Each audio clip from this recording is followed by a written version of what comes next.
क्या आपने कभी ऐसा महसूस किया है कि आपने सब कुछ करके देख लिया, खाने में परहेज, टहलना, दवा लेना, फिर भी शुगर कंट्रोल नहीं हो रही? हर बार रिपोर्ट देखते हैं और दिल बैठ जाता है। डॉक्टर कहते हैं अब इंसुलिन लेना शुरू कर दो, और यहीं से डर लगने लगता है। बहुत से लोग सोचते हैं कि एक बार इंसुलिन शुरू हो गया तो जिंदगी दवाइयों और इंजेक्शन में ही उलझ जाएगी। पर क्या यह सच है? क्या वाकई ऐसा कोई तरीका है जिससे डायबिटीज को बिना इंसुलिन के भी कंट्रोल किया जा सकता है? आज की इस वीडियो में हम जानेंगे डायबिटीज कंट्रोल करने के 3 वैज्ञानिक और प्रमाणित तरीके, वो भी बिना इंसुलिन के। और यकीन मानिए, ये न कोई जादू है और न ही कोई ढकोसला। ये ऐसे उपाय हैं जो विज्ञान ने खुद सिद्ध किए हैं और दुनिया भर के लाखों लोगों ने इन्हें अपनाकर फर्क महसूस किया है। सबसे पहले समझते हैं एक बहुत जरूरी बात। डायबिटीज सिर्फ एक बीमारी नहीं है, ये एक जीवन शैली से जुड़ा सिंड्रोम है। मतलब अगर आपकी रोज की आदतें बदल जाएं, जैसे आप खाते क्या हैं, कब खाते हैं, चलते हैं या नहीं, कितना तनाव लेते हैं, तो डायबिटीज खुद ब खुद पलटना शुरू कर देती है। अब आइए जानते हैं पहला वैज्ञानिक तरीका, इंटरमिटेंट फास्टिंग या सीमित समय में भोजन करना। जी हां, ये नाम थोड़ा भारी लग सकता है, लेकिन तरीका बहुत आसान है। मान लीजिए आप सुबह 8 बजे नाश्ता करते हैं और रात 9 बजे खाना खाते हैं। मतलब आप पूरे दिन 13 घंटे खाते रहते हैं और सिर्फ 11 घंटे बिना खाए रहते हैं। अब इसे उलट दीजिए, खाने का समय सीमित कर दीजिए। मान लीजिए 10 घंटे के अंदर ही सब कुछ खा लिया, जैसे सुबह 9 बजे से शाम 7 बजे तक, और बाकी 14 घंटे कोई ठोस चीज न खाएं, सिर्फ पानी, हर्बल चाय या नींबू पानी लें। अब इसका असर क्या होगा? जब आप लंबे समय तक कुछ नहीं खाते तो शरीर का इंसुलिन लेवल अपने आप नीचे जाता है और बॉडी अपने जमा हुए ग्लूकोज को जलाना शुरू कर देती है। इसका मतलब शुगर खुद ब खुद कम होना शुरू। इस विधि को दुनिया भर के वैज्ञानिकों ने परखा है। अमेरिका की जॉन्स हॉपकिंस यूनिवर्सिटी और भारत के एम्स जैसे संस्थानों ने इंटरमिटेंट फास्टिंग को डायबिटीज रिवर्सल में असरदार माना है। और खास बात यह है कि इसमें न दवा की जरूरत है, न कोई खर्चा, बस समय की समझ चाहिए। कई लोग शुरुआत में कहते हैं हमसे भूखा नहीं रहा जाएगा, लेकिन जैसे ही शरीर की आदत बनती है, आप खुद महसूस करेंगे कि भूख लगना कम हो गया है। और फिर जब शुगर लेवल कंट्रोल होता है, आंखों की रोशनी, पैरों की झंझनाहट, थकान और बार बार पेशाब जैसी समस्याएं भी कम होने लगती हैं। एक बात का ध्यान जरूर रखें, इंटरमिटेंट फास्टिंग कोई क्रैश डाइट नहीं है। इसमें खाना छोड़ना नहीं है, बल्कि एक समय पर खाकर शरीर को आराम देना है। अगर आप सुबह की चाय के बिना नहीं रह सकते तो उसमें शक्कर मत डालिए। नींबू पानी, ग्रीन टी या दालचीनी का पानी लें। इससे भूख भी दबती है और ब्लड शुगर भी स्थिर रहता है।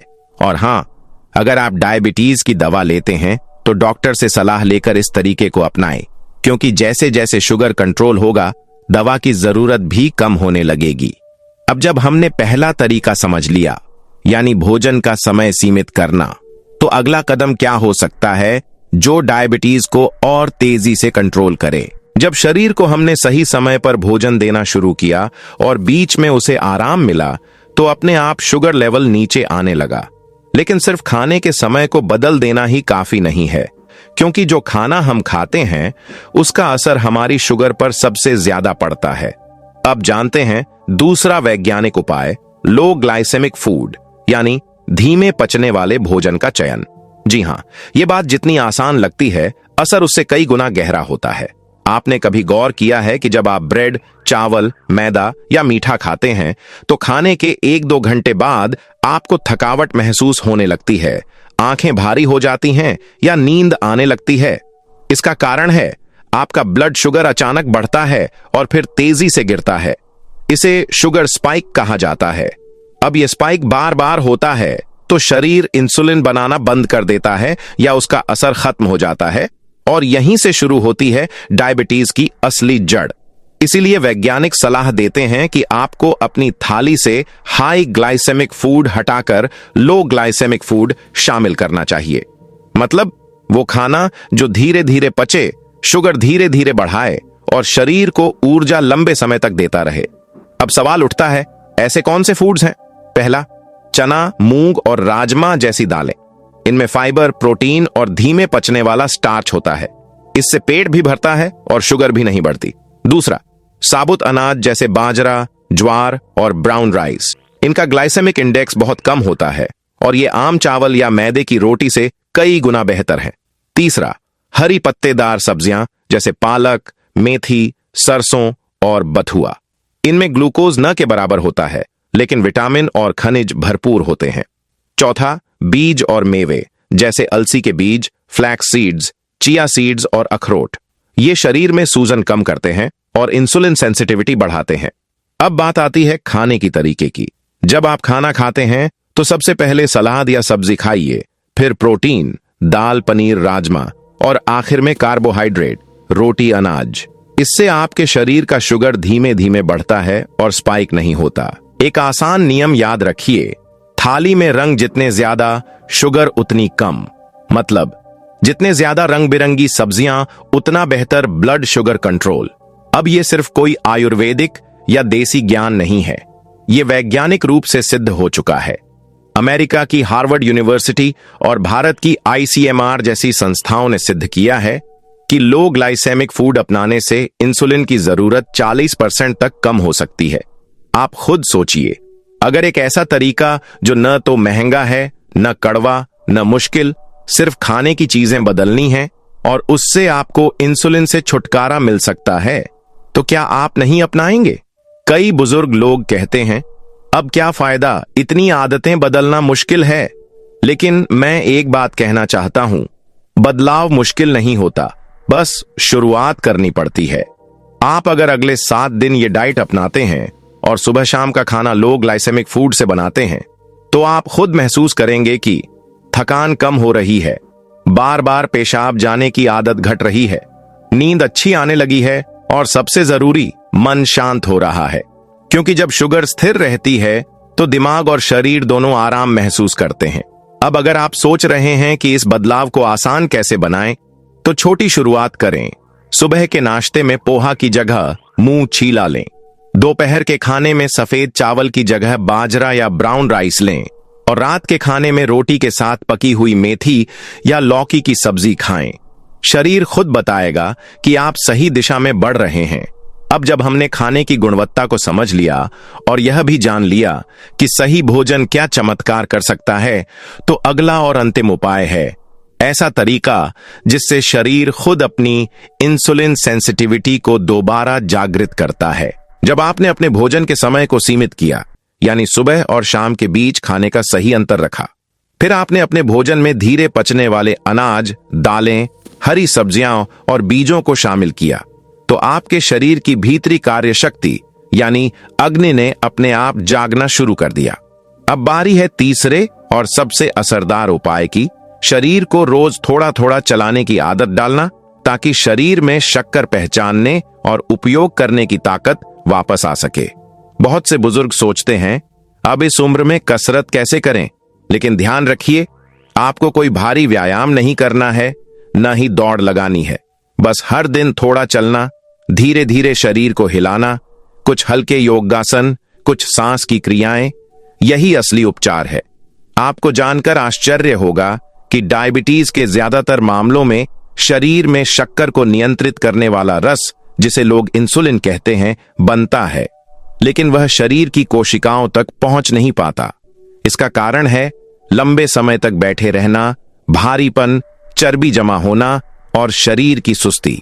अब जब हम हर दिन सिर्फ 15 से 20 मिनट सुबह या शाम को धीरे धीरे टहलते हैं, या घर की सीढ़ियां 2 से 3 बार चढ़ते हैं, या बगीचे में घूमते हुए कुछ आसान योगासन करते हैं, तो शरीर की कोशिकाएं दोबारा सक्रिय हो जाती है और उस रस को पहचानने लगती है जो शक्कर को ऊर्जा में बदलता है। इसी को कहा जाता है शरीर की भीतर से पहचानने की शक्ति का जागरण।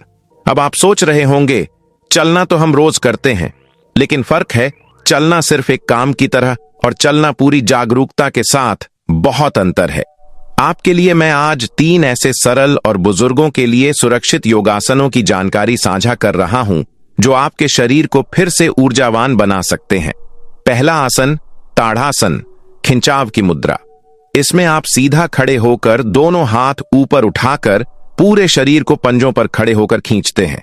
इससे रीढ़ की हड्डी, नसें और रक्त प्रवाह सक्रिय होता है। सुबह के समय इसे 5 बार करने से शरीर की थकावट धीरे धीरे कम होने लगती है। दूसरा आसन, वज्रासन, घुटनों के बल बैठने की मुद्रा। खाने के बाद 5 से 10 मिनट तक इस आसन में बैठने से पाचन सुधरता है और भोजन की मिठास शरीर में सही रूप में उपयोग होती है, जिससे शक्कर का स्तर संतुलित रहता है। तीसरा आसन, त्रिकोणासन, त्रिभुज की मुद्रा। इस आसन में शरीर को एक ओर झुकाया जाता है, जिससे पेट, कमर और पाचन ग्रंथियों में रक्त प्रवाह तेज होता है। यह शारीरिक ऊर्जा को जागृत करता है और पुराने जमे हुए भारीपन को हटाता है। अब सोचिए, अगर आप रोज ये 3 आसन सिर्फ 15 से 20 मिनट करते हैं तो न केवल शरीर में स्फूर्ति आएगी, बल्कि धीरे धीरे वह शक्ति भी लौटेगी जो शक्कर को ऊर्जा में बदलती है। और अगर आपके घुटनों में दर्द है या ज्यादा देर खड़े नहीं रह सकते तो भी कोई चिंता नहीं, आप कुर्सी पर बैठकर भी व्यायाम कर सकते हैं, जैसे पैरों को आगे पीछे करना, हाथों को ऊपर उठाकर धीरे धीरे नीचे लाना या कुर्सी से हल्के से खड़े होकर फिर बैठना। ये सब छोटे छोटे अभ्यास आपके शरीर को हिलाने के लिए पर्याप्त हैं। इन सरल उपायों से शरीर में धीरे धीरे सूजन कम होती है, आपका मस्तिष्क शांत होता है, रक्त प्रवाह सुधरता है और मन प्रसन्न होता है। क्योंकि डायबिटीज केवल शक्कर की बीमारी नहीं है, यह एक भीतर की सूजन की स्थिति है, जहां शरीर बार बार थकता है, चिड़चिड़ापन बढ़ता है, नींद कम हो जाती है और उत्साह खोने लगता है। लेकिन जब आप हर दिन हल्की धूप में टहलते हैं, थोड़ी सांस की क्रिया करते हैं, कुछ रंग बिरंगे सब्जियों से बनी थाली खाते हैं, तो आपका शरीर कहता है, अब मुझे दवा की जरूरत नहीं, क्योंकि अब मैं खुद को जान गया हूं। अब अंतिम और सबसे जरूरी बात, अगर आप इन 3 उपायों को 21 दिन तक लगातार करते हैं, यानी भोजन का समय सीमित करना, धीरे धीरे पचने वाले भोजन को अपनाना, हर दिन थोड़ी सी शारीरिक गतिविधि करना, तो आप न सिर्फ अपनी दवाओं की मात्रा घटा सकते हैं, बल्कि डॉक्टर की सलाह से धीरे धीरे शक्कर नियंत्रित करने वाली दवाएं भी छोड़ सकते हैं। आपको सिर्फ शुरुआत करनी है, आलस नहीं, सिर्फ ईमानदारी से 15 दिन, और फिर आप खुद कहेंगे, अब मेरी थाली ही मेरी दवा है, अब मेरी चाल ही मेरी ताकत है।